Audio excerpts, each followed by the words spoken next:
Hi friends, வணக்கம். இன்றைக்கி ஈரோடு மாவட்டம் சிவகிரி கிராமத்தில் வந்து தேர் திருவிழா நடக்குதுங்க. ஆமாங்க, என்னன்னு பார்த்தீங்கன்னா வேலாயுத சுவாமி திருக்கோவில் அப்படின்னு தான் கூடுவாங்க. முருகப்பெருமான் அமைந்த கோவிலுங்க இது. இந்த கோவிலுக்கு வந்து பார்த்திங்கன்னா கிட்டத்தட்ட 400 ஆண்டுகளுக்கு மேலே பழமையான கோவிலுங்க. கனககிரி எனும் சிவகிரி அப்படின்னு தான் இந்த கோவிலை வந்து எப்போவுமே இந்த ஊரை வந்து கூடுவாங்க. இதுக்குன்னு ஒரு ஸ்பெஷல் என்னைக்குன்னு பார்த்தீங்கன்னா இன்றைக்கி வந்து திருக்கல்யாணம் சித்திரை பௌர்ணமி அன்றைக்கி தான் அந்த திருக்கல்யாணம் வந்து நடக்குது. காலையில் 6 to 7 மணிக்கு வந்து நடந்ததுங்க. சாமி ரதத்துக்கு வந்து காலையில் 9 to 10 மணிக்குள்ளே வந்து ரதத்துக்கு போயிட்டு காலையில் தேர் வந்து இழுக்க ஆரம்பிச்சிருவாங்க.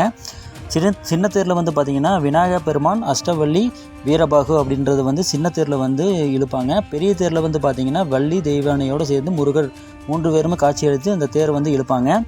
இன்றைக்கி என்ன ஸ்பெஷல் அப்படின்னு பார்த்தீங்கன்னா சிவகிரி கிராம குலகுரு திரு 74வது பெரிய மடாதிபதியும் 75வது பெரிய மடாதிபதி குருக்களும் சேர்ந்து அவர்கள் தலைமையில் வந்து நடைபெறுதுங்க. இது கிராமத்து கவுண்டர்கள் முன்னிலையில் ஊர் பொதுமக்கள் அனைவரும் ஒன்று சேர்ந்து இந்த திருவிழாவை வந்து நடத்துவாங்க.